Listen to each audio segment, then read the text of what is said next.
Hello students, आइए हम लोग स्टार्ट करते हैं पेपर का डिस्कशन जैक बोर्ड का जो बायोलॉजी का पेपर कल हुआ था। तो हम लोग स्टार्ट करते हैं एमसीक्यू से पहले। पहला क्वेश्चन है the phenotypic and genotypic ratio is same that is 1:1 in. तो ऑप्शंस में है monohybrid cross, dihybrid cross, incomplete dominance, test cross. तो इसका आंसर जो होगा वो इनकम्प्लीट डोमिनेंस होगा, क्योंकि इनकम्प्लीट डोमिनेंस में फिनोटिपिक रेशियो और जीनोटिपिक रेशियो दोनों ही 1:1 आता है। ठीक है, और इसका एग्जाम्पल भी आप लोगों ने पढ़ा होगा, स्नैपड्रैगन फ्लावर और एंटीनियम फ्लावर में दिखता है।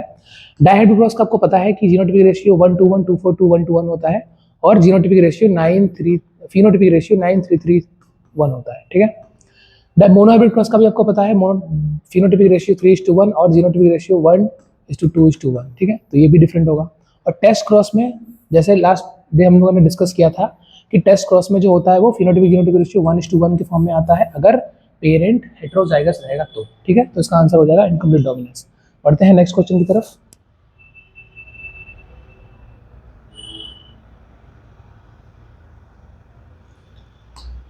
क्या क्वेश्चन है the inner most layer of the microsporangia which nourishes the developing pollen grain. तो पॉलन ग्रेन जब डेवलप हो रहा होता है एंथर के ये जो सेगमेंट होते हैं, तो इसमें जो लेयर्स होते हैं 4, उसके सबसे अंदर वाले लेयर को क्या बोलते हैं हम लोग, 1, 2, 3 और ये 4th लेयर होता है, इसको क्या बोलते हैं हम लोग, टेपेटम। ठीक है, तो जो टेपेटम होता है वो डेवलपिंग पॉलन ग्रेन, जो पॉलन ग्रेन इस स्पोरोजेनस टिश्यू के बाद बन रहा होता है माइक्रोस्पोरोजेनेसिस के थ्रू, तो उसमें ये टेपेटम लेयर जो होता है वो नरिशमेंट प्रोवाइड करने का काम करता है। ठीक है, नेक्स्ट क्वेश्चन की तरफ बढ़ते हैं।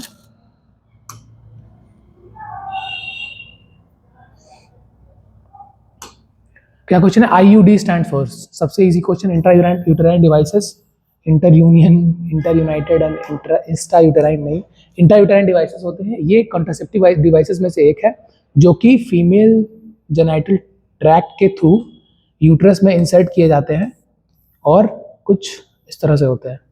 ठीक है, तो ये आईयूडीज होते हैं। आईयूडीज भी बहुत तरह के होते हैं, hormone releasing, calcium releasing and. ठीक है, तो इसका आंसर हो जाएगा intra uterine devices. Which of the following is a substrate for DNA replication? आप लोगों को पता है DNA रेप्लिकेशन प्रोसेस जो होता है वो क्या होता है, जब DNA से DNA का कॉपी बनाया जाता है, तो DNA से DNA का कॉपी बनाने के लिए जो सबस्ट्रेट चाहिए होता है, क्वेश्चन क्या पूछा गया है, सबस्ट्रेट। ATP की जरूरत होता है। DNA polymerase is the enzyme that polymerises the DNA strand. Helicase enzyme भी जरूरी होता है, क्योंकि हेलिकेज एंजाइम जो होता है DNA रेप्लिकेशन के दौरान जो DNA का स्ट्रैंड होता है उसकी अनजिपिंग में काम करता है। ठीक है, उसके अलावा जो लास्ट ऑप्शन हो गया डीऑक्सीराइबो न्यूक्लियोसाइड ट्राइफॉस्फेट, तो ये इंपॉर्टेंट बात है। क्यों, क्योंकि DNA का जो स्ट्रक्चर होता है वो बनता ही है राइबो न्यूक्लियोसाइड फॉस्फेट से। ठीक है, तो इसका काम क्या हो गया, एज अ सबस्ट्रेट। तो इसका आंसर क्या हो जाएगा, D.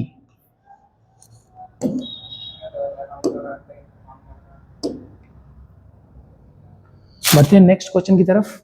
Which of the following are homologous organs. आपको पता है होमोलोगस ऑर्गन्स क्या होता है, जिसका ओरिजिन सेम होता है लेकिन फंक्शन अलग होता है। तो आपको पता होगा for limbs of a horse और कैट्स पाव का ओरिजिन सेम होगा, और क्योंकि क्या लिखा हुआ ऑप्शंस में, trunk of an elephant, for limbs of a monkey नहीं, और एलिफेंट का ट्रंक एकदम अलग होता है, नोज का वो एक्सटेंशन होता है। Wings of bird and wings of butterfly, homologous organs में ये नहीं है, ये एनालॉगस ऑर्गन्स का एग्जांपल है। क्यों, क्योंकि विंग्स ऑफ बर्ड जो होता है वो और विंग्स ऑफ बटरफ्लाई जो होता है वो ओरिजिन डिफरेंट होता है लेकिन फंक्शन दोनों सेम करता है। Wings of a bat and wings of a cockroach, ये भी दोनों डिफरेंट होगा। क्यों, क्योंकि विंग्स ऑफ बैट और विंग्स ऑफ कॉकरोच का ओरिजिन भी डिफरेंट होता है और फंक्शन लेकिन सेम करता है। तो आंसर ये हो जाएगा सी।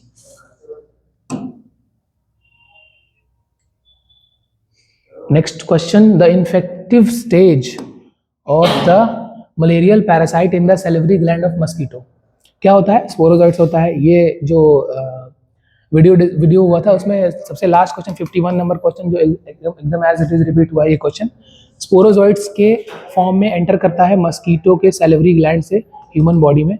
जब मस्कीटो जो होता है जो प्लाज्मोडियम पैरासाइट को कैरी किया हुआ होता है, उसके बाद फिर उसके गट में रिप्रोडक्शन होने के बाद फिर उसके सैलिवरी ग्लैंड में वो माइग्रेट करता है। फिर उसके बाद अगर किसी ह्यूमन को बाइट करता है तो वो उस सैलिवरी ग्लैंड के थ्रू ह्यूमंस के ब्लड में एंटर करता है, ये स्पोरोजाइट स्टेज में प्लाज्मोडियम। आंसर बी हो जाएगा।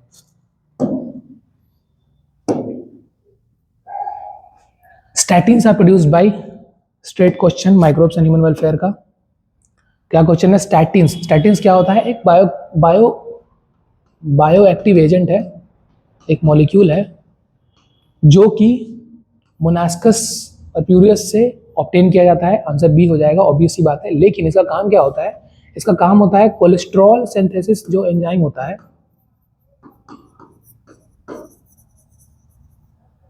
एंजाइम को इनहिबिट करता है। तो इनहिबिट करके क्या करेगा? बॉडी में कोलेस्ट्रॉल का बनने का प्रोसेस को स्लो करेगा। ठीक है, बढ़ते हैं नेक्स्ट क्वेश्चन की तरफ। क्या क्वेश्चन है? The population interaction in which one organism is benefited and other is remains unaffected. क्या होता है? म्यूचुअलिज्म में दोनों को बेनिफिट मिलता है तो उसको प्लस प्लस से डिनोट किया जाता है। प्रेडेशन में क्या होता है? एक को बेनिफिट होता है और एक को नुकसान होता है तो प्लस माइनस से डिनोट किया जाता है इसको। कंपटीशन में क्या होता है? दोनों को ही नुकसान होता है तो दोनों को ही माइनस से डिनोट किया जाता है। कॉमेंसलिज्म जो होगा वो आंसर हो जाएगा, क्योंकि कॉमेंसलिज्म में एक को बेनिफिट होता है और एक अनअफेक्टेड रहता है, तो आंसर ये हो जाएगा, डी। ठीक है, बढ़ते हैं नेक्स्ट क्वेश्चन की तरफ। The cell which provides nutrition to the developing germ cells in seminiferous tubules. Simple सी बात है। इससे जो फर्स्ट क्वेश्चन था उसमें प्लांट्स के बारे में पूछा गया था और इसमें पूछा गया है developing germ cells in seminiferous tubules. तो मेल के टेस्टिस के बारे में बात किया गया है। मेल के टेस्टिस के अंदर सेमिनिफरस ट्यूब्यूल्स होता है जिसके अंदर जर्म सेल्स डेवलप करते हैं, क्या बनाने के लिए? स्पर्म्स बनाने के लिए। ठीक है, तो स्पर्म्स बनाने के लिए डेवलप करते हैं। तो Sertoli cells is the cells which is also called as nurse cells, जो कि नरिशमेंट देता है स्पर्म के डेवलपमेंट में। ठीक है, तो आंसर डी हो जाएगा। बढ़ते हैं नेक्स्ट की तरफ। Question number 10, as compare to DNA RNA is chemically.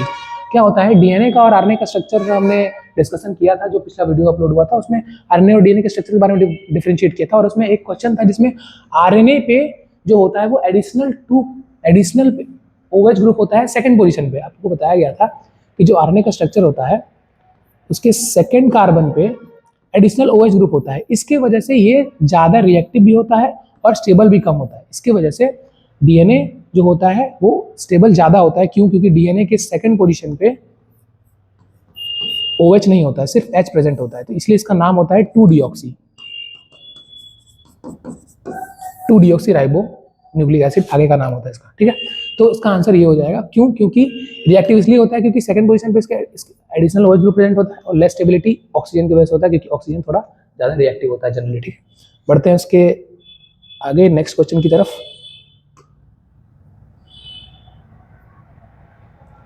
What is the percentage of photosynthetically active radiation in the receiving solar radiation? As it is question repeated, जो डिस्कस किया गया था, लेस देन 50% होता है, NCERT का line है। उसके अलावा एक और क्वेश्चन हमने साथ में डिस्कस भी किया था, 2 to 10% फोटोसिंथेटिकली प्लांट यूज करते हैं इस लाइट के परसेंटेज में से। ठीक है, आंसर बी हो जाएगा। नेक्स्ट क्वेश्चन की तरफ बढ़ते हैं।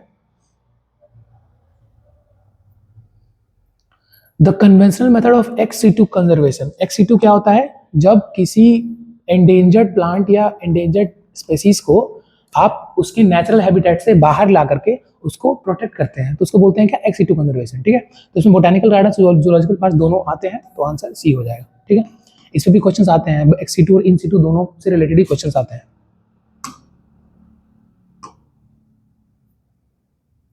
The polymerase chain reaction is the technique used. ये भी क्वेश्चन रिपीट हो रहा है क्योंकि ये क्वेश्चन डिस्कशन किया गया था, जो मोस्ट इंपोर्टेंट एमसीक्यू सीरीज था उसमें डिस्कशन किया था। पॉलीमरेज चेन रिएक्शन क्या होता है और किसका एम्प्लीफिकेशन में काम आता है, ये भी बताया गया था। एम्प्लीफिकेशन ऑफ डीएनए में काम आता है ये, एम्प्लीफिकेशन ऑफ एंजाइम्स और प्रोटीन्स नहीं करता है ये। क्यों? क्योंकि डीएनए पॉलीमरेज एंजाइम ही होता है जो इस पॉलीमरेज चेन रिएक्शन में एज क्या बोलते हैं, डीएनए को ही सबस्ट्रेट बना करके डीएनए पॉलीमरेज एंजाइम उस पर काम करके उसका एम्प्लीफिकेशन करता है। ठीक है, बढ़ते हैं next question. Anabaena and Nostoc are used as. Simple question, biofertiliser क्यों होता है ये बायो फर्टिलाइजर की तरह यूज? क्योंकि एनाबीना नॉस्टॉक जो होता है वो नाइट्रोजन फिक्स करता है, तो नाइट्रोजन फिक्सेशन की वजह से ये दोनों एज अ बायो फर्टिलाइजर भी यूज किए जाते हैं। एंजाइम नहीं, एंटीबायोटिक्स नहीं, एंटीबायोटिक्स के बारे में पता है आपको, एंजाइम्स के बारे में पता है आपको। बायो कंट्रोल एजेंट्स भी होते हैं, लेकिन वो अलग अलग तरह के ऑर्गेनिजम्स होते हैं, जैसे एफिड्स हो गए। एफिड्स कंट्रोल के लिए अलग अलग वायरसेस का यूज किया जाता है, न्यूक्लियो पॉलीहाइड्रोवायरस, एनपीवी वायरस, बैक्लो वायरसेस भी यूज किए जाते हैं, ठीक है। तो बायो फर्टिलाइजर की तरह यूज किया जाता है, क्यों? क्योंकि एनाबीना नॉस्टॉक जो होता है वो नाइट्रोजन फिक्सेशन करते हैं प्लांट्स में, प्लांट्स के रूट्स में, ठीक है। तो ये एनाबीना नॉस्टॉक दोनों ही साइनोबैक्टीरिया के एग्जांपल है जो एज अ बायो फर्टिलाइजर काम करते हैं। नेक्स्ट,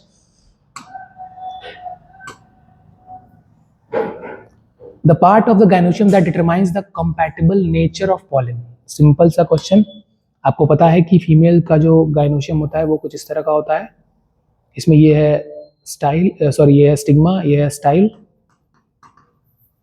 ये है स्टिग्मा, ये है स्टाइल, और ये है ओवरी, जिसके अंदर एक या दो से ज्यादा ओव्यूल्स भी हो सकते हैं अलग अलग तरह से, ठीक है। तो क्या होता है, जब पॉलन ग्रेन आकर के इस स्टिग्मा पे बैठता है, डिसाइड करता है, तो क्या होता है, ये स्टिग्मा और पॉलन के बीच में एक इंटरेक्शन होता है जिसको बोलते हैं पॉलन पिस्टल इंटरेक्शन, ठीक है। तो स्टिग्मा जो होता है वो कंपैटिबिलिटी देखता है पॉलन का, कि पॉलन ग्रेन जो होता है वो यहाँ पे पॉलन ट्यूब का ग्रोथ करा सकता है या नहीं, ठीक है। अगर ग्रोथ करा पाया, इसका मतलब वो डिटर्मिनेशन में काम आ रहा है, ठीक है। तो stigma is the organ, stigma is the part जो कि डिटरमाइन करता है क्या, कि पॉलन और पिस्टल का इंटरेक्शन सही है या नहीं। और अगर पॉलन का नेचर सही नहीं रहा जो कि फर्टिलाइज कर सकता है, पॉलन ट्यूब डेवलप ही नहीं करेगा वहाँ पे, क्योंकि स्टिग्मा उसको न्यूट्रिशन ही नहीं प्रोवाइड करेगा, ठीक है। बढ़ते हैं नेक्स्ट क्वेश्चन की तरफ। Which of the following is a test cross?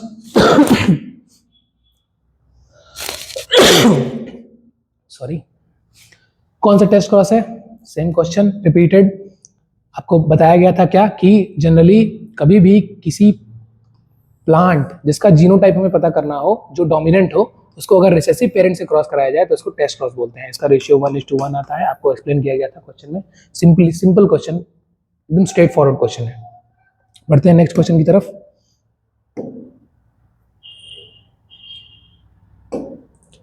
Human chorionic gonadotropin is secreted by, ये भी क्वेश्चन डिस्कस किया गया था। प्लेसेंटा सिक्रेट होता है, प्लेसेंटा इसके अलावा HCG के अलावा HPL और एस्ट्रोजन प्रोजेस्टेरोन भी सिक्रेट करता है। उसके अलावा प्रेगनेंसी में एक और रिलैक्सिन अलग तरह का हार्मोन होता है जो कि ओवरी से सिक्रेट होता है, लेकिन सिर्फ और सिर्फ प्रेगनेंसी के दौरान ही सिक्रेट होता है। इनमें से HCG, HPL और रिलैक्सिन तीनों सिर्फ और सिर्फ प्रेगनेंसी के दौरान ही सिक्रेट होता है। उसके अलावा एस्ट्रोजन प्रोजेस्टेरोन जो होता है प्रेगनेंसी के दौरान प्लेसेंटा के थ्रू भी सिक्रेट होता है, लेकिन रिलैक्सिन जो होता है वो ओवरी के द्वारा सिक्रेट किया जाता है। ये इंपॉर्टेंट बात है, जो कि सर्विक्स को रिलैक्स करने में काम करता है जब पार्चुरेशन होना होता है, बेबी का डिलीवरी होना होता है तब, ठीक है। बढ़ते हैं नेक्स्ट क्वेश्चन की तरफ। Incomplete dominance is observed in, example, straight forward example, Snapdragon flower example आप लोगों ने पढ़ा है। स्नैपड्रैगन में पी प्लांट का तो मेंडल एक्सपेरिमेंट किया गया था मेंडल पे। ह्यूमन ब्लड ग्रुप कोडोमिनेंस का और मल्टीपल एलिज्म का एग्जांपल है, ये भी डिस्कस किया गया था, ठीक है। तो आंसर सीधा सीधा स्नैपड्रैगन फ्लावर हो जाएगा, ठीक है। बढ़ते हैं नेक्स्ट क्वेश्चन की तरफ। Which of the following are 3 codons which results in the termination of polypeptide chain synthesis? आपको पता है पॉलीपेप्टाइड चेन सिंथेसिस किसको बोलते हैं? ट्रांसलेशन को। जब हम लोगों ने लास्ट सेशन में डिस्कस किया था क्वेश्चन की, initiation of polypeptide chain synthesis जब होता है तो AUG जो होता है वो इनिशिएटर कोडोन होता है, और ये मेथियोनाइन के लिए कोड करता है। और उसके अलावा आपको ये भी बताया गया था कि UAA, UAG और UGA स्टॉप कोडोन्स की तरह भी काम करता है जब आपको पॉलीपेप्टाइड चेन सिंथेसिस को टर्मिनेट करना होता है। ये भी डिस्कस किया गया था क्वेश्चन में, तो एज इट इज क्वेश्चन भी बोल सकते हैं इसको। बढ़ते हैं आगे नेक्स्ट क्वेश्चन की तरफ।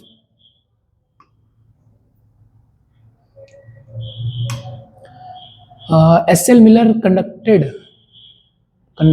an experiment in 1953 to support the, SL Miller ने केमिकल इवोल्यूशन दिया था, उन्होंने एक सेटअप बनाया था।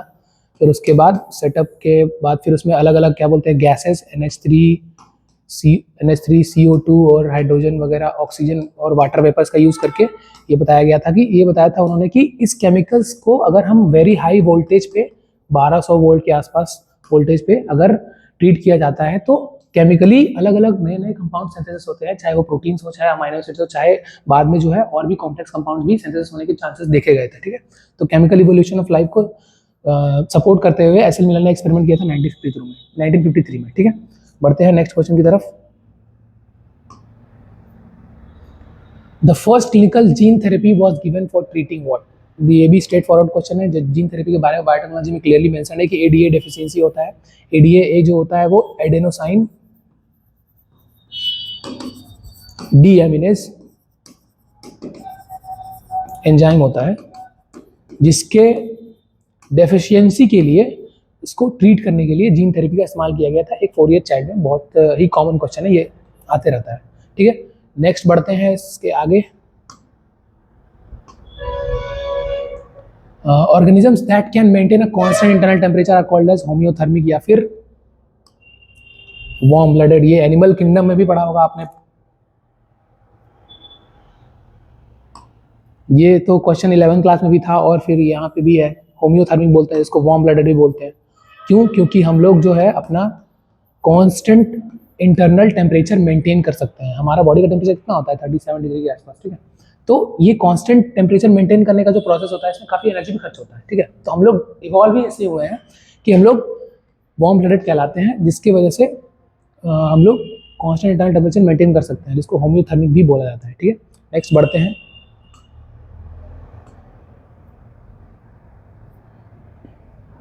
इन केस ऑफ BAMH1, नाम H1, H रिप्रेजेंट्स व्हाट? तो बायोटेक्नोलॉजी में जब रेस्ट्रिक्शन एंडोन्यूक्लियसिस के बारे में आपको बताया गया था, तो आपको बताया गया था कि BAMH1 ये जो नॉमेनक्लेचर होता है, किसी भी रेस्ट्रिक्शन एंडोन्यूक्लियस का जब नाम रखा जाता है, तो ये जो होता है B वो किससे आता है, ये AM किससे आता है, ये H किससे आता है और ये 1 क्या होता है? तो B जो होता है वो जिस बैक्टीरिया से या फिर जिस ऑर्गेनिज्म से ऑब्टेन किया गया है उसका जीनस को रिप्रेजेंट करता है।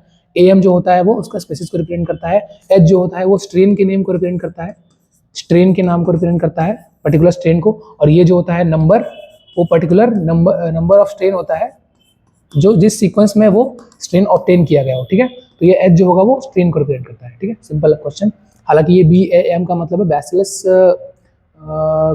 कुछ नाम था, एमाइलो लिक्विफेसियस कुछ नाम था। ठीक है, तो बढ़ते हैं आगे नेम, इसके आगे बढ़ते हैं नेक्स्ट क्वेश्चन की तरफ।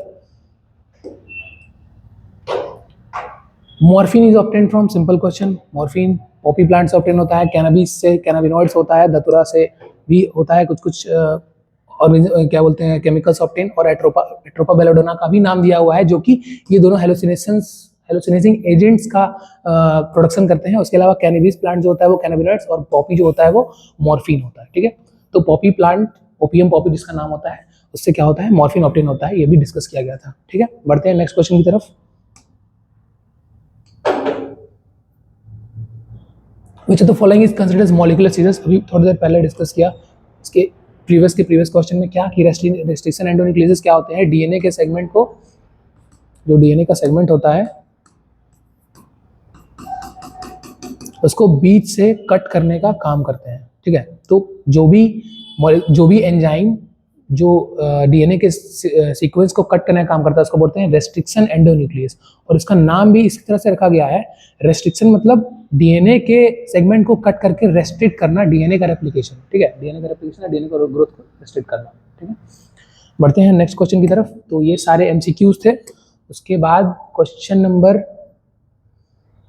1 है, जो सेकंड सब्जेक्टिव क्वेश्चंस के 1 नंबर क्वेश्चन में आया था। Who discover the first antibiotic? आपको पता है फर्स्ट एंटीबायोटिक क्या था और किसने डिस्कवर किया था? ये अलेक्जेंडर फ्लेमिंग ने डिस्कवर किया था। आपको बस नाम लिखना था अलेक्जेंडर फ्लेमिंग का। और कौन सा एंटीबायोटिक डिस्कवर किया गया था ये भी आपको पता है, पेनिसिलिन, सबसे common used broad spectrum antibiotic kind, जो पेनिसिलिन को यूज किया था अलग अलग यूरिनरी ट्रैक्ट इन्फेक्शंस में, लंग इन्फेक्शंस में। बढ़ते हैं नेक्स्ट क्वेश्चन की तरफ। Sorry, would you consider the wings of a butterfly and a bat as homologous or analogous organs? Same question वही है, homologous और analogous organs पे। homologous and analogous organs जो होते हैं वो one of the most repeated questions में से एक है। ठीक है, तो विंग्स ऑफ बटरफ्लाई और विंग्स ऑफ अ बैट हम लोगों ने उस ऑप्शन में डिस्कस किया था क्या, कि विंग्स ऑफ बटरफ्लाई जो होता है वो ओरिजिन में डिफरेंट होता है बैट के विंग से, लेकिन फंक्शन सेम परफॉर्म करता है। तो क्या होगा इसका? Analogous organs. ठीक है, सिंपल, ये क्वेश्चन 1 नंबर का था। नेक्स्ट क्वेश्चन की तरफ बढ़ते हैं। Name the 2 most biodiversity rich zones of India. India में कौन कौन से बायोडाइवर्सिटी रिच जोन्स है? एनसीईआरटी में मेंशन किया गया है, इंडो बर्मा, हिमालयाज, और इसके अलावा वेस्टर्न घाट्स। ठीक है, तो इनमें से कोई भी दो नाम आपको लिखना था जिसमें जो बायोडाइवर्सिटी रिच जोन है, मतलब ये कि इनमें काफी रिच स्पेसीज ऑफ बायोडाइवर्सिटी पाया जाता है। ठीक है, बढ़ते हैं नेक्स्ट क्वेश्चन की तरफ। A haemophilic man marries a normal homozygous woman. Simple question, क्या बोला गया है? हीमोफिलिक मैन है, मतलब ये कि हीमोफीलिया है उसे, मतलब ये कि XHY, आपको पता ही है सेक्स लिंक्ड रिसेसिव डिसऑर्डर, तो ये मेल हो गया। Normal homozygous woman, homozygous women है नॉर्मल। ठीक है, ये नॉर्मल वुमेन है। क्या हुआ, क्या पूछा गया? What is the probability in percentage that their daughter will be haemophilic. बात क्या पूछा, क्वेश्चन में क्या पूछा गया है कि डॉटर विल बी हीमोफिलिक। ठीक है, प्रोबेबिलिटी परसेंटेज पूछा गया। सिंपल, क्रॉस करेंगे आप, बनाएंगे पनेट स्क्वायर, ये मेल हो गया, ये फीमेल हो गई, तो XY XH और XY। तो क्या पूछा गया इसमें? डॉटर कितनी होगी जो हीमोफिलिक होगी। ठीक है, तो इसमें डॉटर्स कौन कौन से हैं? ये डॉटर है, ये डॉटर है। ठीक है, उसके अलावा क्या पूछा गया है कि हीमोफिलिक कौन है? तो ये दोनों ही डॉटर्स को आपको देख के क्या लग रहा है हीमोफिलिक कौन होना चाहिए? दोनों में से कोई भी नहीं होगी। क्यों? क्योंकि दोनों के पास सिंगल रिसेसिव क्या बोलते हैं एलील है, इसीलिए ये दोनों ही सिर्फ और सिर्फ कैरियर कहलाएगी। तो इसका आंसर क्या हो जाएगा? 0%। सिंपल, काफी सिंपल क्वेश्चन था, 0% आंसर होगा। हाँ। बढ़ते हैं नेक्स्ट क्वेश्चन की तरफ। Name any two methods of vectorless gene transfer. आपको पता है वेक्टरलेस जीन ट्रांसफर किस किस मेथड से किया जाता है? वेक्टरलेस जीन ट्रांसफर में जीन गन मेथड, फिर बायोलिस्टिक्स का यूज किया जाता है, फिर माइक्रो इंजेक्शन का भी यूज किया जाता है।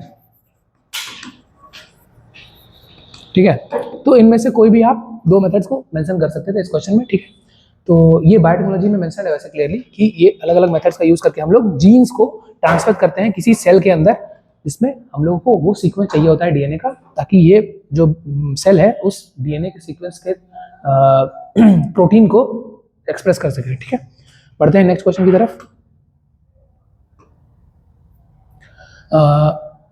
What does S shaped pattern of population growth represent. आपको पता है एस शेप्ड पैटर्न और जे शेप्ड ग्रोथ कर्व दोनों ही इकोलॉजी में डिस्क्राइब किया गया था। तो जो ग्रोथ कर्व्स होते हैं वो एक एस शेप होते हैं और एक जे शेप होते हैं। एस शेप्ड ग्रोथ कर्व तब आता है जब कि एनवायरनमेंट में लिमिटेड अमाउंट ऑफ रिसोर्सेज हों।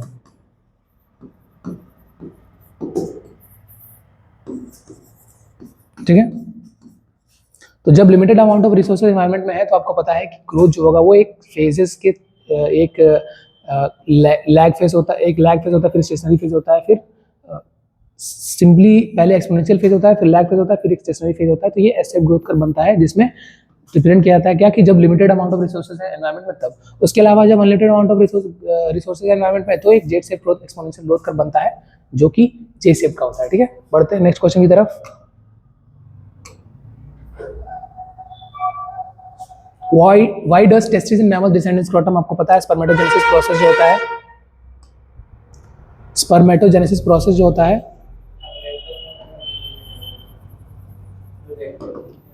स्पर्मेटोजेनेसिस प्रोसेस जो होता है वो स्क्रोटम के अंदर प्रेजेंट टेस्टिस में होता है। ठीक है, तो क्यों होता है डिसेंट, क्यों होता है स्क्रोटम डिसेंट क्यों करा जाता है? क्योंकि इस प्रोसेस के लिए हम लोगों का जो नॉर्मल बॉडी टेम्परेचर है उससे 2 से 4 डिग्री सेल्सियस लेस टेम्परेचर चाहिए होता है इस प्रोसेस के लिए। तो ये कंपलसरी है, इसलिए स्क्रोटम में डिसेंड किया जाता है टेस्टिस को, ताकि ये मेंटेन किया जा सके टेम्परेचर 2 से 4 डिग्री कम टेम्परेचर स्पर्मेटोजेनेसिस प्रोसेस के लिए, ताकि स्पर्म बन सके। फॉर्मेशन ऑफ स्पर्म के लिए इंपॉर्टेंट है ये।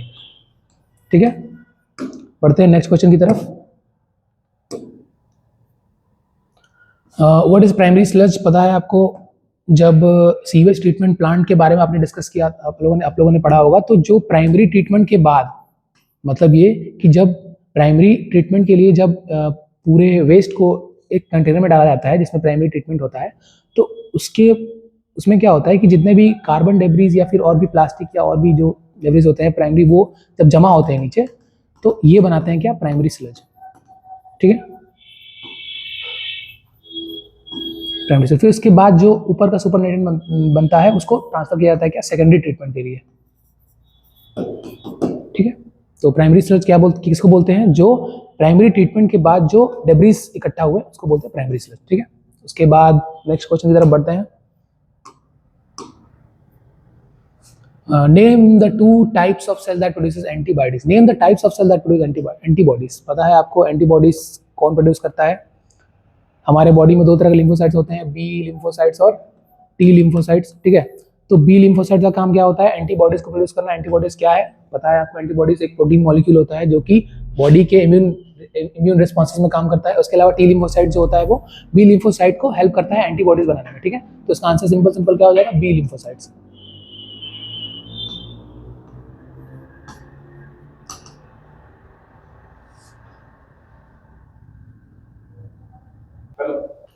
तो पेपर के फर्दर डिस्कशन के लिए मैं इनवाइट करना चाहूंगा मैम को। प्लीज मैम आगे आप कंटिन्यू कीजिए। Thank you.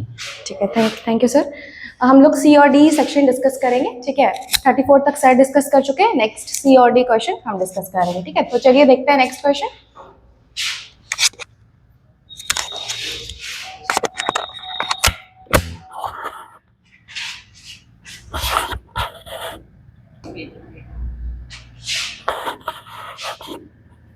चलिए रेड पेन से ही करते हैं discuss. What are narcotic drugs? Give two examples of them and their ill effects. ठीक है, तुम लोग को पूछा गया है आप लोगों को क्या कि नार्कोटिक ड्रग्स क्या होता है। ठीक है, क्या पूछा गया इस क्वेश्चन में, नार्कोटिक ड्रग्स। देखो ये क्वेश्चन दो पार्ट में है। ठीक है, बच्चों को पता ही नहीं रहता कि क्वेश्चन को लिखना कैसे है। पहले तो दो पार्ट में, पहले तो तुमको नार्कोटिक ड्रग्स के बारे में बताना होगा कि नार्कोटिक ड्रग्स क्या है। देखो ये है एक साइको एक्टिव ड्रग। ठीक है, साइको एक्टिव ड्रग। ठीक है, अब साइको एक्टिव ड्रग क्या होता है? ठीक है, ये तुम्हारा मूड स्विंग्स को या मूड को एलिवेट करता है या डिप्रेस करता है। ठीक है, तो क्या लिखना था इसमें कि what are narcotic drugs? Narcotic drugs are the psychoactive drugs that elevates और डिप्रेसेस द मूड्स। ठीक है, इट में ऑल्सो चेंजेस योर मूड। ठीक है, अब टू एग्जाम्पल तुमको देना है। ठीक है, ये दो पार्ट में क्वेश्चन है, अगर दो पार्ट का आंसर दोगे तभी मार्क्स देगा एग्जामिनर, नहीं तो नहीं देगा। ठीक है, टू एग्जाम्पल। अब टू एग्जाम्पल एनसीईआरटी के ह्यूमन हेल्थ एंड डिजीज में लास्ट में जितना भी तुम्हारा प्लांट्स है उसमें सारा एग्जाम्पल दिया हुआ है। जो लिखना, जो याद आ रहा है एग्जाम के टाइम वो लिखना रहता है। ठीक है, अब कुछ भी जैसे कि ओपॉइड। ठीक है, ओपॉइड से हम लोग को दो चीज मिलता है कि नहीं, मॉर्फिन। ठीक है, और एक क्या मिलता था हम लोग को, हीरोइन। ठीक है, और ये आप लोगों को पता होगा कि हीरोइन क्या है, एसिटाइलेशन ऑफ मॉर्फिन से बनता है। ठीक है, तो इसमें क्या लिखना था तुमको कि नार्कोटिक ड्रग्स को एक्सप्लेन करना था कि नार्कोटिक ड्रग्स क्या है, उसके बाद तुमको दो एग्जाम्पल लिखना था उसमें, बस क्वेश्चन खत्म। ठीक है, चलो समझ में आ गया। नार्कोटिक ड्रग्स के बारे में लिखना है, उसके बाद दो एग्जाम्पल। नार्कोटिक ड्रग बता दिया कि साइको एक्टिव ड्रग है तुम्हारा। ठीक है, साइको एक्टिव ड्रग क्या है वो भी बता दिए। उसके बाद फिर इसका एग्जाम्पल बता दिए, मॉर्फिन और हीरोइन एग्जाम्पल होता है। ठीक है, जो अपॉइड है जैसे पॉपी प्लांट जो है उससे डेराइव होता है। ठीक है, इतना नहीं भी लिखोगे, बस दो एग्जाम्पल हो जाएगा तो हो जाएगा। ठीक है, चलो नेक्स्ट क्वेश्चन की तरफ चलते हैं। ठीक है, अब क्वेश्चन नंबर 36। ठीक है, चलो इनका कलर चेंज कर देते हैं। चलो ठीक है, what are the 3 types of ecological pyramid, explain each with suitable example. अब तुम लोग को इसमें क्या बताना है, इकोलॉजिकल पिरामिड के बारे में बताना है। ठीक है, इकोलॉजिकल पिरामिड आप लोग पढ़े होंगे, 3 टाइप का होता है। ठीक है, कौन कौन सा? Pyramid of number. ठीक है, सबसे पहले पिरामिड ऑफ नंबर लिखो, उसके बाद फिर पिरामिड ऑफ बायोमास लिखो। ठीक है, उसके बाद पिरामिड ऑफ एनर्जी लिखो। ठीक है, अब देखो क्या पूछा इसमें, 3 टाइप्स ऑफ इकोलॉजिकल पिरामिड, तो 3 टाइप का हम इकोलॉजिकल पिरामिड लिख दिए। ठीक है, अब क्या पूछा है कि explain each with suitable example, हर का तुमको एग्जाम्पल देना है। देखो अब हम लोग पहले देखते हैं पिरामिड ऑफ नंबर। इकोलॉजी बेटा पढ़े होगे तो उसमें क्या है, पिरामिड ऑफ नंबर में, नंबर से हम लोग कौन सा इकोसिस्टम देखेंगे? एग्जाम्पल में हम लोग ग्रासलैंड इकोसिस्टम देखेंगे, ठीक है, ग्रासलैंड इकोसिस्टम, ठीक है। देखो एग्जाम्पल भी लिख के आ जाओगे तो मार्क्स दे देगा, बट अगर और तुमको थोड़ा अच्छा अपने आंसर शीट को रिप्रेजेंट करना है तो तुम नंबर भी बना दो। अब ग्रासलैंड में सबसे पहले प्राइमरी प्रोड्यूसर कौन होता है? ग्रास होता है, ठीक है। इसको कौन खाएगा? ठीक है, ग्रास होपर्स मान लो खाएगा, ठीक है।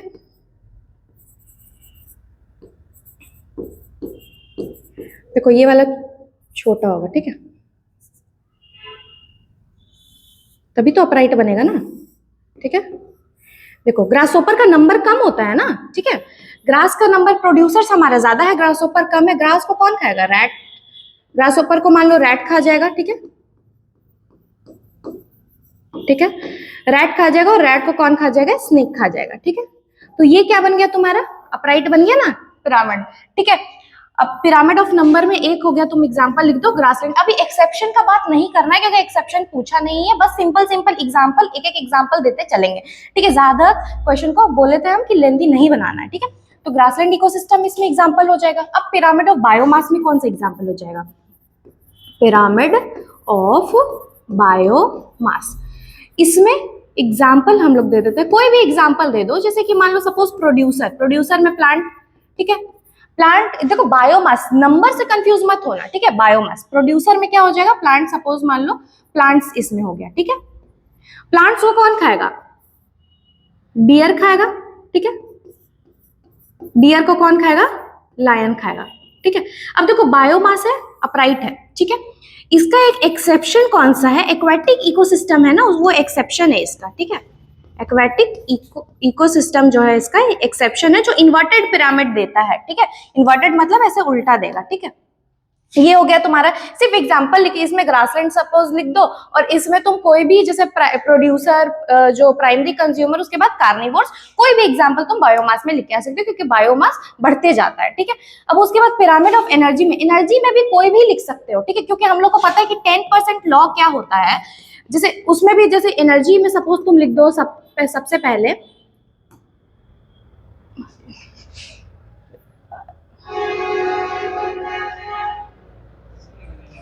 चलो वापस से करते हैं, ठीक है, वापस से करते हैं, ठीक है, वापस से बता रहे हैं, थोड़ा प्रॉब्लम हो जाता है इससे, कोई बात नहीं, ठीक है। चलो देखो सबसे पहले क्या बताया? पिरामिड ऑफ नंबर, ठीक है। उसके बाद सेकंड क्या बताया? पिरामिड ऑफ बायोमास, सबसे पहले, उसके बाद लिखना पिरामिड ऑफ बायोमास, ठीक है। थर्ड क्या लिखना है? पिरामिड ऑफ एनर्जी, ठीक है। 3 हो गया। इसमें एग्जांपल लिख दो ग्रासलैंड, इसमें एग्जांपल लिख दो कोई भी, जैसे कि प्लांट्स, उसको खाएगा डियर, उसको खाएगा लायन, ठीक है। बायोमास बढ़ते ही जा रहा है, ठीक है। उसके बाद फिर पिरामिड ऑफ एनर्जी में तुम भी लिख दो, इसमें भी लिख दो प्लांट्स, ठीक है। प्लांट्स को कौन खाएगा? डियर, इसमें भी लिख दो लायन, ठीक है। इसमें एग्जांपल एक्सेप्शन लिख दो तुम, कौन हो गया? एक्वेटिक इकोसिस्टम, एक्वेटिक इकोसिस्टम, इसमें एक्सेप्शन लिख सकते हो तुमको। पिरामिड ऑफ नंबर में एक्सेप्शन क्या लिख सकते हो इसमें? ट्री इकोसिस्टम, ठीक है, ट्री इकोसिस्टम। ये एक्सेप्शन क्यों बेटा? बिकॉज सारा का जो भी होता है ना, पिरामिड ऑफ नंबर भी अपराइट होता है, एक्सेप्शन बस ट्री इकोसिस्टम जिसका पिरामिड इन्वर्टेड मिलता है, ठीक है। पिरामिड ऑफ बायोमास का भी अपराइट होता है, बस एक्वेटिक इकोसिस्टम में पिरामिड इन्वर्टेड मिलता है। और जो एनर्जी है वो हमेशा अपराइट मिल जाता है, क्योंकि ऊपर जाते जाते एनर्जी कम हो जाता है बाई 10% लॉ, ठीक है। समझ में आ गया? चलो 36 क्वेश्चन डिस्कस कर दिए कि 3 टाइप्स ऑफ इकोलॉजिकल पिरामिड बता दिया, उसके बाद explain each suitable example. Exception नहीं भी लिखते तो तुम्हारा मार्क्स देता, ठीक है। अब हम लोग नेक्स्ट क्वेश्चन की तरफ चलते हैं, ठीक है। चलो ठीक है। In the given figure identify and label A, B and C, ठीक है। ए क्या है? ये बहुत सिंपल डायग्राम आया था, एक्रोसोम, ठीक है। यही जो तुम्हारा ओवम को पेनिट्रेट करता है, इसी में एंजाइम्स होता है जो तुम्हारे ओवम के बाहर वाले लेयर को डिसॉल्व करता है, ठीक है। अब ये क्या है? ये है तुम्हारा नेक, ठीक है। अब ये क्या, देखो अगर ये ऐसे करके देता है डी, ठीक है, इसको लिखते हैं हम लोग बॉडी, लेकिन जब अंदर दिया है तो इसको क्या लिखेंगे हम लोग? माइटोकॉन्ड्रिया, ठीक है। अब देखो इसमें और भी दे सकता था, अगर इसको ऐसे देता तो इसको क्या लिखते हैं हम लोग, यहाँ पे है सेंट्रियोल, ठीक है। उसके बाद ये देता तो ये है न्यूक्लियस, ठीक है। ये हो गया तुम्हारा ए बी सी लिखा था, ए लिखना था एक्रोसोम, बी लिखना था नेक, सी लिखना था माइटोकॉन्ड्रिया। लिख के आए होगे तो आंसर तुम्हारा सही होगा, मार्क्स मिलेगा, ठीक है। नेक्स्ट क्वेश्चन की तरफ चलते हैं। अब देखो, चलो जीन थेरेपी और जीन क्लोनिंग के बारे में पूछा है, ठीक है। जीन थेरेपी, देखो हम पढ़ाए थे तो तुम लोग को जीन क्लोनिंग हम बताए थे, ठीक है। जो इंपॉर्टेंट क्वेश्चन में भले वो क्योंकि हम एमसीक्यू डिस्कस किए थे, लॉन्ग टाइप नहीं डिस्कस किए थे तो नहीं आया होगा ऐसा, बट क्लोनिंग के बारे में हम बताए थे कि वेक्टर बताए थे, क्लोन कैसे होता है, थोड़ा मोड़ा तुमको आइडिया दिए थे, ठीक है। अगर थोड़ा मोड़ा भी आइडिया था तो लिख सकते थे तुम लोग। जीन थेरेपी में भी बताया था तुम लोग को, एडीए का बताया था कि जीन थेरेपी किसके लिए होता है, ठीक है। चलो सबसे पहले जीन थेरेपी, यहाँ देखो अगर नहीं भी है तो थेरेपी वर्ड है ना, थेरेपी मतलब क्या होता है, कोई चीज को ठीक करना, ठीक है। तो अब थेरेपी क्या होगा, इसमें क्या करेंगे हम लोग, वी ट्रीट द, ठीक है, डिफेक्टेड डीएनए, ठीक है। इसमें क्या करते हैं, अभी देखो तीन, मतलब मैं तुमको बढ़ाना है, ठीक है। तो इसमें क्या लिखोगे, we do not treat the DNA, ठीक है, while we clone it, ठीक है। in this we induce new DNA and with defective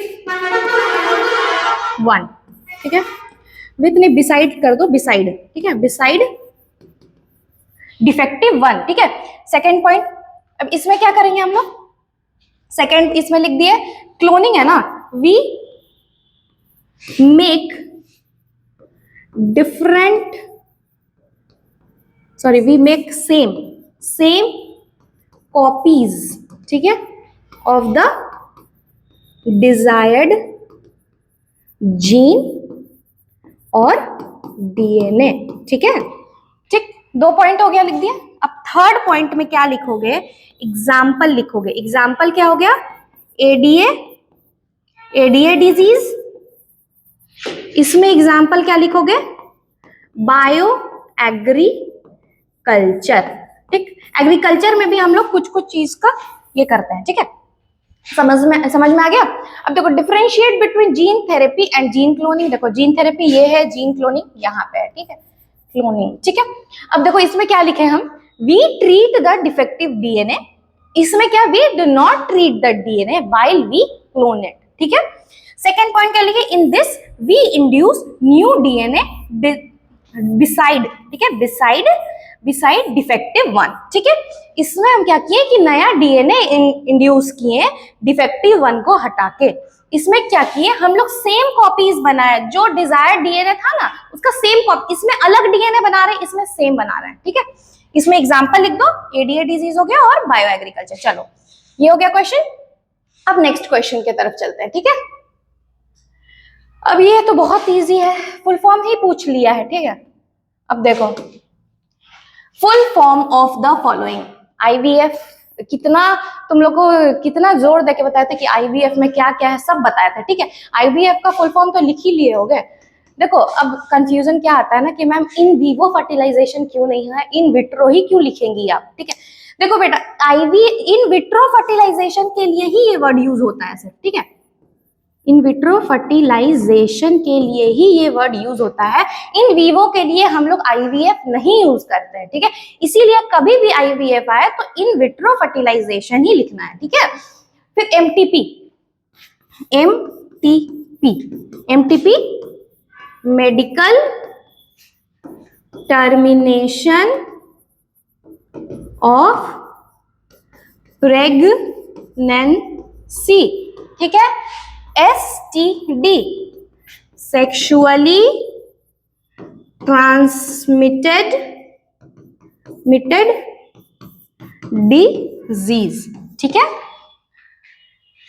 IVF, MTP, STD, ठीक है। तीनों का फुल फॉर्म लिखोगे तो मार्क्स देगा, और अगर लिख के आए होगे तो मार्क्स मिला होगा, ठीक है। चलो अब नेक्स्ट क्वेश्चन की तरफ चलते हैं हम लोग। देखो, what are cry proteins? Name the organism that produce them. What do the differently written term cry represent? ठीक है, अब cry protein क्या है? cry protein, ठीक है, देखो क्राई प्रोटीन क्या है ना बेटा, ये एक टॉक्सिक प्रोटीन है, ठीक है। Cry protein is a toxic protein that is produced by bacillus thuringiensis, ठीक है। तो यहाँ लिखो, क्या लिखना है हम लोग को कि cry protein is toxic protein, ठीक है, प्रोड्यूस्ड बाय बैसिलस thuringiensis, ठीक है। यही जो प्रोड्यूस करता है क्राई प्रोटीन, ये टॉक्सिक प्रोटीन होता है। क्या होता है, जैसे सपोज कोई भी प्लांट में ये हुआ, ठीक है, ये प्रोटीन आया, ठीक है। अब कभी इंसेक्ट आके उसको इंजेस्ट करता है, कोई भी प्लांट खाता है, ठीक है। अब वो इंसेक्ट के गट में जाके एक्टिव होता है, ठीक है। प्लांट में वो एक्टिव नहीं हो जाएगा कि प्लांट को ही खराब कर देगा। तो ये क्राई प्रोटीन का ये बस ये लिख देते हैं कि cry protein is a toxic protein produced by bacillus thuringiensis। ये हो गया, बात खत्म। नेम द टर्म क्राई और स्मॉल क्राई, ठीक है। ये यहाँ पे है बड़ा सी, यहाँ पे है क्या, छोटा सी, ठीक है। अब ये क्या है और ये क्या है, ये तो प्रोटीन है, ठीक है, ठीक है। सी मतलब यहां होता है क्रिस्टल, ठीक है, क्रिस्टल, और ये एक जीन है, ठीक। ये स्मॉल जो CRY लिखा है ना, स्मॉल, ये एक जीन है, ठीक है, जो तुम्हारा इस प्रोटीन को कोड कर रहा है। तो यही लिखना था कि ये एक जीन है और ये एक प्रोटीन है, ठीक है। ये एक जीन है जो इसको कोड करता है, बस खत्म। यही है तुम्हारा क्राई क्या रिप्रेजेंट करता है, ठीक है। चलो अब नेक्स्ट क्वेश्चन की तरफ चलते हैं हम लोग।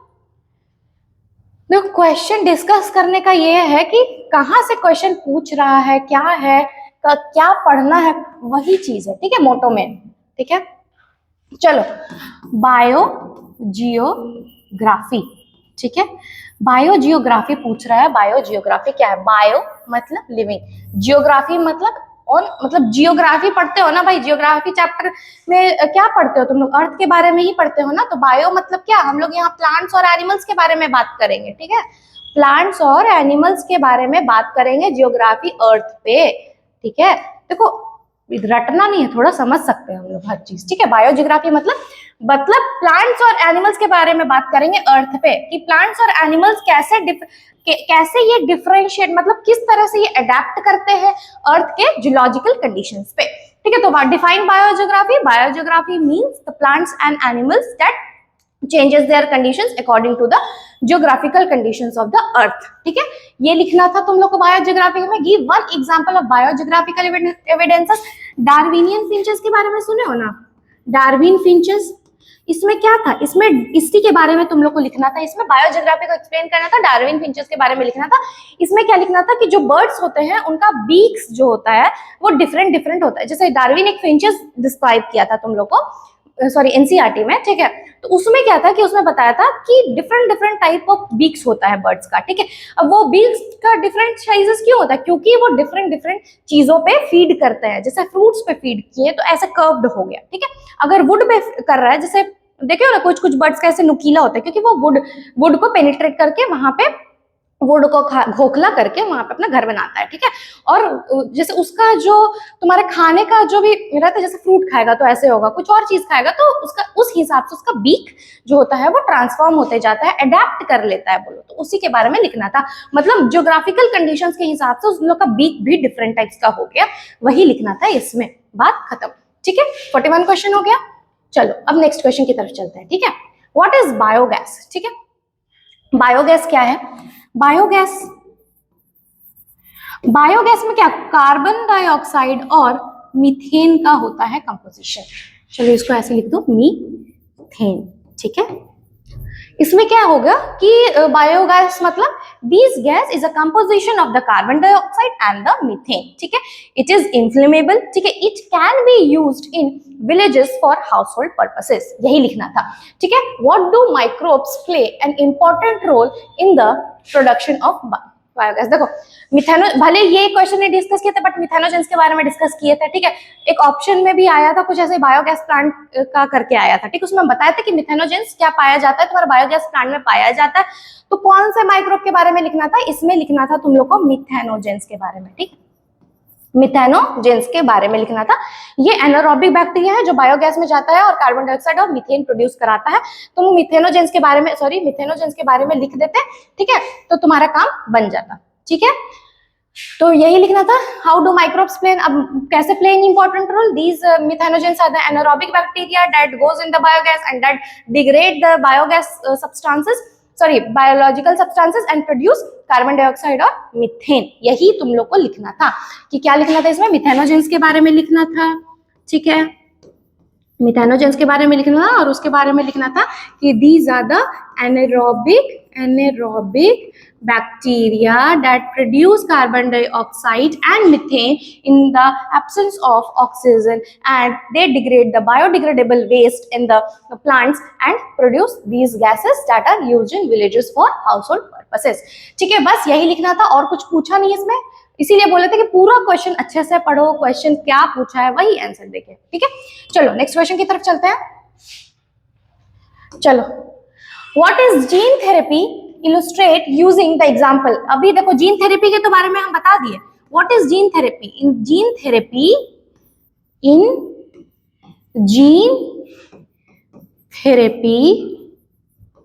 We treat the defected DNA, ठीक है। क्या करते हैं जीन थेरेपी में, डिफेक्टेड डीएनए को ट्रीट करते हैं हम लोग जीन थेरेपी में। Illustrate using the example ADF. देखो अब हम तुम लोग को पूरा लिख के नहीं बता रहे हैं, बता रहे हैं, सुनो अच्छे से, ठीक है। एडीए डिफिशियंसी में ट्रीट कैसे करते हैं हम लोग इसको। अब देखो कभी भी एडीए डिफिशियंसी में एडीए जो एडिनोसिन डीअमीनेज एंजाइम होता है वो नहीं प्रेजेंट होता है, ठीक है। अब इसमें क्या करते हैं, इसके वजह से क्या होता है, हमारी इम्यूनिटी बहुत कम हो जाता है। तो हम लोग इसमें क्या करते हैं, क्योंकि हमारा ये एंजाइम प्रेजेंट नहीं, एंजाइम क्यों नहीं प्रेजेंट है, क्योंकि जीन ही प्रेजेंट नहीं है एडीए जो बनाता है उसका। तो हम लोग को क्या करना है सबसे पहले कि हम लोग क्या करते हैं उसमें लिम्फोसाइट्स जो होता है ना, लिम्फोसाइट्स, ठीक है, वो हम लोग ब्लड से और हम लोग बोन मैरो से निकालते हैं। उसमें क्या करते हैं हम लोग कि जो लिम्फोसाइट में सपोज वो जो डिजायर्ड जीन है वो जीन को इंड्यूस करते हैं, उसके बाद फिर हम लोग उसको ब्लड में भेज देते हैं या हम लोग बोन मैरो में भेज देते हैं, ठीक है। अब बोन मैरो में चला गया इन लिम्फोसाइट तो हम लोग वहां से टी लिम्फोसाइट्स का सिंथेसिस कर देगा वो, और उसके बाद हम लोग का ये डिजीज जो है वो ट्रीट हो जाएगा। समझ में आ गया। तो यही तुम लोग को लिखना था पूरे अच्छे से अपने वर्ड्स में करके, ठीक है। किसके बारे में लिखना था तुम लोग को कि वी लिम्फोसाइट्स के बारे में कि वी क्या बोलते हैं, we take out the lymphocytes, ठीक है, फ्रॉम बोन मैरो। ऐसे पॉइंट्स में लिखना था, ठीक है। फर्स्ट पॉइंट में लिखता bone marrow and blood, and फिर ब्लड फर्स्ट सेकेंड पॉइंट लिखता कि वी इंजेक्ट, ठीक है, द डिजायर्ड, ठीक है, the desired DNA oblique gene in the cultured in the lymphocytes, ठीक, इन द लिम्फोसाइट्स। एंड उसके बाद इस लिम्फोसाइट्स को वापस से हम लोग क्या कर देंगे, बोन मैरो में इंजेक्ट कर देंगे, ठीक है। तो यही लिखना था और कुछ बड़ा बात नहीं है इसमें, यही लिखना। लिखते ही अगर लिखे आए होगे तो अच्छा आप लोग का एग्जाम गया और अच्छा मार्क्स मिलेगा, ठीक है। चलो नेक्स्ट क्वेश्चन की तरफ चलते हैं हम लोग। What are the various agents of pollination, state any 3 differences between wind pollination and insect pollination. Agents क्या है बेटा, बहुत सारा एजेंट्स है, इंसेक्ट्स, ठीक, विंड, वाटर, रोडेंट्स, ठीक, ह्यूमंस, ठीक है। ये है तुम्हारा इतना सारा पॉलिनेशन का। ये अब क्या लिखना है इसमें, state any 3 differences between wind pollination और इंसेक्ट पॉलिनेशन। विंड और इंसेक्ट पॉलिनेशन में तुम लोग को डिफरेंस लिखना है, ठीक है। इसमें हम क्या बताया, देखो विंड पॉलिनेशन का तो हम बताए हुए थे कि लेक्चर देखे होगे तो तुम लोग को पता होगा क्या होता है विंड पॉलिनेशन, ठीक है। विंड पॉलिनेशन में क्या हम लोग बताया था कि विंड पॉलिनेशन वाला फ्लावर उतना वाइब्रेंट कलर का नहीं दिखेगा, जबकि जो इंसेक्ट से पॉलिनेटेड है वो क्या दिखेगा, बहुत वाइब्रेंट दिखेगा। तो पहला पॉइंट तो यही हो गया ना कि वाइब्रेंट फ्लावर्स, ठीक है, वाइब्रेंट फ्लावर्स, ठीक है। Dull and no dull flowers लिख दो, ठीक है। नेक्स्ट पॉइंट में क्या लिखते हैं हम लोग, ठीक है, do not these flowers do not secrete any nectar, ठीक है, एंड हैव नो ऑर्डर, ठीक है।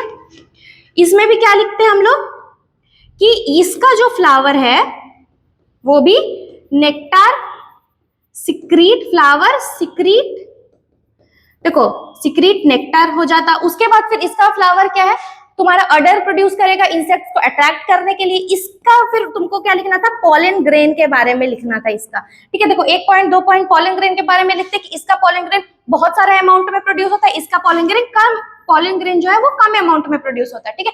इसका जो पॉलन ग्रेन होता है वो बहुत लाइट वेट होता है, ठीक है। क्या लिखना था, लाइट वेट लिखना था। इसका पॉलन ग्रेन क्या होता है, हेवी होता है और स्टिकी होता है, ठीक है। समझ में आ गया, तो इतना सारा पॉइंट्स था, लिख के आए होगे, मार्क्स मिला होगा, ठीक है। चलो हो गया, क्या हो गया, एजेंट्स बता दिए, उसके बाद फिर तुमको डिफरेंस बता दिए, अच्छे से पॉइंट्स में लिख के आना था, ठीक है। चलो अब नेक्स्ट क्वेश्चन की तरफ चलते हैं, ठीक है। What do you mean by infectious diseases? Name 2 bacterial diseases, their causative agents. अब infection से क्या समझते हो, इन्फेक्शन मतलब क्या, कम्युनिकेबल, मतलब एक आदमी से दूसरे आदमी ट्रांसफर होगा, ठीक है। तो यही लिखना था, infectious diseases means the diseases that are communicable or that transfer from one human being to another human being, ठीक है। यही लिखना था infectious diseases में, खत्म। 2 bacterial diseases, their causative agents, 2 symptoms and describe। अब देखो 2 bacterial diseases कौन सा, बहुत सिंपल सा बात है, ट्यूबरकुलोसिस होता है और न्यूमोनिया होता है, बैक्टीरिया से होता है, कम्युनिकेबल होता है, उसी के बारे में लिखना था। 2 डिजीजेस हो गया ना, ट्यूबरकुलोसिस और न्यूमोनिया। उसका कॉजेटिव एजेंट क्या है, देखो ट्यूबरकुलोसिस का और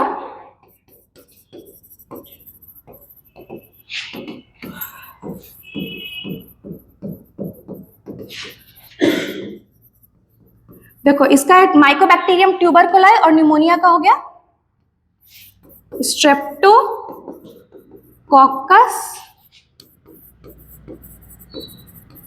न्यूमैनी, ठीक है। इसी के बारे में लिखना था, 2 पॉजिटिव माइकोबैक्टीरियम ट्यूबरकुलाई और स्ट्रेप्टोकोकस न्यूमोनी, ठीक है। पॉजिटिव एजेंट्स हो गया, symptoms and describe how to control them. Tuberculosis में क्या होता है, बहुत ज्यादा कफिंग होने लगता है, लंग्स जो होता है वो प्रॉपर ब्रीदेबल नहीं होता है, आदमी को ब्रीद करने में परेशानी होता है। न्यूमोनिया में क्या होता है, बहुत ज्यादा स्नीजिंग होगा, इसमें भी ब्रीद करने में परेशानी होगा। इट में ऑल्सो इफेक्ट द न्यूनेटल्स, मतलब बच्चों को भी इफेक्ट होता है, ठीक है। ये लिखना था। अब इसको ट्रीट कैसे करेंगे, सबसे पहले दोनों में लिख देता वैक्सीनेशन, दोनों में वैक्सीनेशन। इसका वैक्सीनेशन का नाम BCG, इसमें वैक्सीनेशन देंगे, इसमें भी वैक्सीनेशन देंगे। हम लोग पहले तो जो भी इन्फेक्शियस पर्सन से दूर रहेंगे, हम लोग हाइजीन मेंटेन करेंगे, हम लोग ज्यादा क्या बोलते हैं, अपने थ्रोट और लंग्स को भी प्रोटेक्ट करेंगे, मतलब आप मेजर्स लीजिएगा ना। तो यही सब लिखना था कि वैक्सीनेशन करना है, हाइजीन मेंटेन करना है, उसके बाद फिर तुम जो पर्सन से, जिन इन्फेक्शियस पर्सन से, उनसे थोड़ा दूर रहना, क्योंकि कम्युनिकेबल डिजीज है, ठीक है। ये लिखता है तुम्हारा ये क्या बोलते हैं, डिजीज का तुम्हारा जो भी पॉजिटिव एजेंट है वो हो गया, ठीक है। उसके बाद फिर इन्फेक्शियस डिजीजेस क्या है वो हो गया। देखो 3 पार्ट में क्वेश्चन पूछा है, इन्फेक्शियस डिजीज का नाम पूछा है, 2 बैक्टीरियल डिजीज पूछा है, उसके इन्फेक्शियस डिजीज के बारे में पूछा है, 2 बैक्टीरियल डिजीज पूछा है, उसके बाद पॉजिटिव एजेंट पूछा है, उसका 2 सिम्टम पूछा है, और इसको कैसे कंट्रोल करते हैं वो पूछा है। सारा पार्ट का आंसर देना था, ठीक है, जो हम बता दिए, ठीक है। चलो नेक्स्ट क्वेश्चन पे चलते हैं। स्पर्मेटोजेनेसिस, बहुत बार पढ़ा है ये चैप्टर, रिप्रोडक्शन में कितना बार पढ़ा है। स्पर्मेटोजेनेसिस क्या है भाई, where does spermatogenesis takes place in human males, describe the stages of the process, what is the role of testosterone। चलो स्पर्मेटोजेनेसिस कहाँ होता है, सेमिनिफेरस ट्यूब्यूल में। एक क्वेश्चन का आंसर हो गया, कहाँ होता है, सेमिनिफेरस ट्यूब्यूल में, ठीक। Where does spermatogenesis occur, अब अपने लैंग्वेज में लिखना था, आंसर है सेमिनिफेरस ट्यूब्यूल, कि spermatogenesis occur in seminiferous tubule of the testis, ऐसे लिखना था, ठीक है। Take place in human males, कहाँ होगा बता दिया। Describe the stages of the process, कैसे स्टेजेस, कौन सा स्टेजेस, सबसे पहले क्या था, स्पर्मेटोगोनिया, ठीक। उसके बाद क्या, कौन सा, प्राइमरी स्पर्मेटोसाइट, उसके बाद कौन सा, सेकेंडरी स्पर्मेटोसाइट, उसके बाद कौन सा, स्पर्मेटोजोआ। ठीक है, ठीक ना। चलो स्टेजेस हो गया। What is the role of testosterone, testosterone कौन सीक्रेट करता है। चलो देखो टेस्टोस्टेरोन के बारे में पूछे, थोड़ा लिखोगे उसके बारे में तभी तो मार्क्स मिलेगा ना। तो टेस्टोस्टेरोन कौन सीक्रेट करता है, लेडिक सेल सीक्रेट करता है। कौन सीक्रेट करता है, लेडिक सेल। ठीक, लेडिक सेल सीक्रेट करके अब टेस्टोस्टेरोन के बारे में लिखना था क्या, तो सेकेंडरी सेक्सुअल कैरेक्टर्स बढ़ाएगा तुम्हारा, स्पर्मेटोजेनेसिस को प्रमोट करेगा, यही सब लिखना था अपने लैंग्वेज में। ठीक है, समझ में आ गया। चलो अब नेक्स्ट क्वेश्चन की तरफ चलते हैं। चलो, what is meant by paleontology, birds have evolved from reptiles, does paleontology क्या है, paleontology is the study of fossils। ठीक है, अब fossils का क्यों स्टडी करते हैं, to know about the evolution, यही लिखना था। अब अगर paleontology थोड़ा नहीं भी दिमाग में आ रहा, नहीं पढ़े हो ना, तो यहाँ बगल में लिख दिया है birds have evolved from reptiles, तो थोड़ा तो दिमाग लगा सकते थे कि इसी के बारे में तो कुछ इवोल्यूशन से रिलेटेड पूछा होगा। ठीक है, तो पैलियोंटोलॉजी क्या है तुम्हारा, फॉसिल्स के बारे में है कि स्टडी ऑफ फॉसिल्स हो गया। पैलियोंटोलॉजी क्या है तुम्हारा, स्टडी ऑफ फॉसिल्स। ठीक है, इसके बारे में लिखा, इसको थोड़ा और बढ़ा सकते हो कि study of fossils to know about the evolution process that the birds are evolved from the reptiles, ऐसे लिखना था। ठीक है, birds have evolved from, हो गया। how does paleontology provide evidence in support of the above, देखो आर्कियोपेट्रिक्स का बारे में सुने हो, ये एक फॉसिल था। ठीक है, जो मिला था इसमें क्या मिला था, इसमें मिला था बर्ड का कैरेक्टरिस्टिक्स, जैसे विंग्स मिला था। ठीक है, विंग्स मिला था, बीक्स मिला था। ठीक है, ये हो गया तुम्हारा बर्ड का कैरेक्टरिस्टिक, और स्केल्स मिला था। स्केल्स मतलब जो जैसे कभी कभी जो रेप्टाइल्स होते हैं उन पे देखोगे कि ऐसे मार्क्स रहता है। ठीक है, स्किन का स्केल्स, उसी को स्केल्स बोलते हैं। ठीक है, स्केल्स मिला था, और क्या मिला था, टीथ मिला था। तो ये सब मिला था किसमें, आर्कियोपेट्रिक्स में मिला था। ठीक है, तो यही है तुम्हारा कि ये बर्ड और ये किसका है, रेप्टाइल का है ना। ठीक है, तो बर्ड और रेप्टाइल को क्या कर रहा है, कनेक्ट कर रहा है, तो इसी को बोलते हैं, यही है एविडेंस। ठीक है, इसी के बारे में लिखना था कि आर्कियोपेट्रिक्स में क्या क्या मिला था और ऐसे कनेक्ट करता है अपने लैंग्वेज में। ठीक है, चलो नेक्स्ट क्वेश्चन पे चलते हैं हम लोग।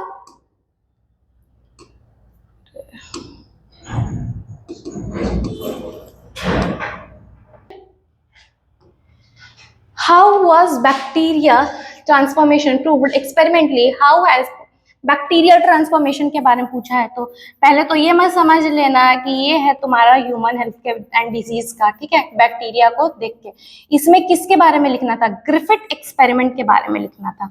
ठीक है, ग्रिफिथ एक्सपेरिमेंट के बारे में लिखना था जो 1928 में हुआ था। उसके बाद एवरी, मैक्लॉयड और मैकार्टी, ठीक है, इनके एक्सपेरिमेंट के बारे में भी लिखना था जो 1944 में हुआ था। और ज्यादा लिखना होता तो हर्शी और चेज के बारे में भी लिख देते जो 1952 में हुआ था।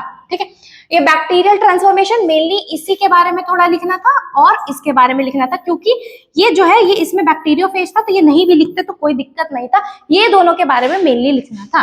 ठीक है, ग्रिफिथ एक्सपेरिमेंट क्या था, उसमें था तुम्हारा याद है, इस एस स्ट्रेन था एक और एक आर स्ट्रेन था, किस बैक्टीरिया का, स्ट्रेप्टोकोकस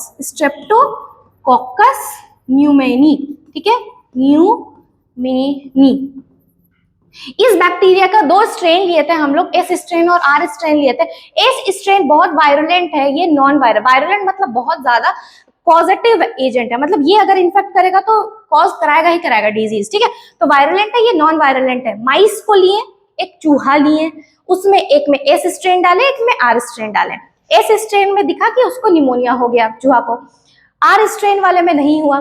चलो, तो ये समझ में आ गया कि एस वायरुलेंट था। अब और एक्सपेरिमेंट आगे क्या किए कि जो माइस को लिए हम लोग, ठीक है, सपोज ये माइस को लिए, उसमें क्या डाले हम लोग, हीट किल्ड एस स्ट्रेन, ठीक, और क्या डाले, आर स्ट्रेन। ठीक, ये माइस को निमोनिया हो गया। ठीक, इससे देखो ये हम तो लास्ट वाला ही एक्सपेरिमेंट था, ये थर्ड एक्सपेरिमेंट। पहला क्या किया था इन लोग, पहला तुम्हारा डाला था कि हीट किल्ड आर स्ट्रेन और एस स्ट्रेन, तो निमोनिया हो गया। ठीक, ठीक है, हीट किल्ड आर स्ट्रेन डाला तो निमोनिया नहीं हुआ, ठीक। उसके बाद फिर हीट किल्ड एस स्ट्रेन डाला और आर स्ट्रेन डाला तो निमोनिया हो गया। मतलब क्या हुआ कि एस और अकेला जब हीट किल्ड डाला था ना, हीट किल्ड एस स्ट्रेन, तो निमोनिया नहीं हुआ था, ठीक है।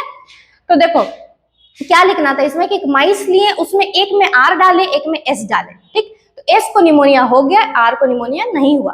फिर एक में हीट किल्ड आर डाले एक में हीट किल्ड एस डाले तो दोनों को निमोनिया नहीं हुआ, ठीक है। उसके बाद फिर क्या किया हम लोग, एक में हीट किल्ड आर डाले और एस डाले, निमोनिया हो गया।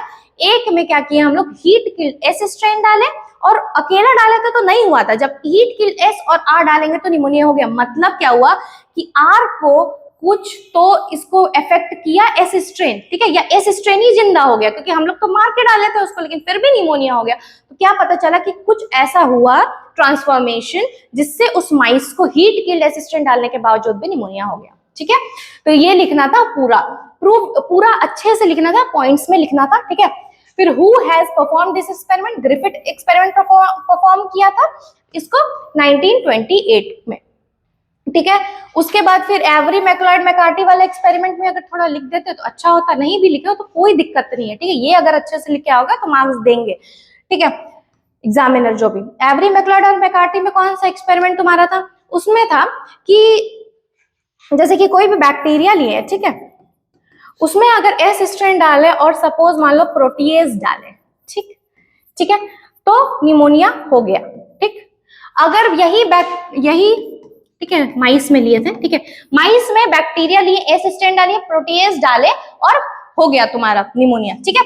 फिर माइस में क्या किए, बैक्टीरिया जो लिए, एस स्ट्रेन बैक्टीरिया लिए, उसमें क्या डाले, आरएनएज डाले तो भी निमोनिया हो गया, ठीक। उसके बाद माइस लिए और उस बैक्टीरिया में क्या डाले हम लोग, डीएनएज डाले तो निमोनिया नहीं हुआ, ठीक। मतलब क्या हुआ कि जो जेनेटिक मटेरियल वो डीएनए था जो ट्रांसफॉर्मेशन करा रहा था, ठीक है। तो ये भी लिखते तो ठीक था, नहीं तो अगर ग्रिफिथ एक्सपेरिमेंट लिख के आए होगे तो मार्क्स बहुत अच्छा मिलेगा, ठीक है। कोई टेंशन लेने का बात नहीं है। नेक्स्ट क्वेश्चन देखते हैं। चलो हो गया खत्म, यही था तुम्हारा, ठीक है, यही था लास्ट क्वेश्चन, यही था। बहुत बड़ा थोड़ा क्वेश्चन है, इसको थोड़ा बड़ा लिख के आना था तुम लोग को, ठीक है। इसमें बताया था क्या क्या लिख के आना था, ठीक है। और अब देखो क्वेश्चन डिस्कस करने का क्या मोटो है, क्वेश्चन डिस्कस करने का मोटो है कि जो पहले बाद में जो बच्चे आ रहे हैं वो देखें, वो उनको कैसे पढ़ना है, क्या पढ़ना है। और मैक्सिमम क्वेश्चन जो एमसीक्यू वाले जो सर डिस्कस किए होंगे, देखे होंगे तुम लोग, आया होगा हम लोग जो पढ़ाए हैं, ठीक है। और जो ये जैसे कि ह्यूमन हेल्थ और डिजीज जो सीबीएसई वाले बच्चे हैं, ठीक है, वो भी अभी ह्यूमन हेल्थ और डिजीज और एक जो जियोलॉजी का चैप्टर है उसका भी लेक्चर आएगा और बॉटनी का भी लेक्चर आएगा, वो देखते रहो।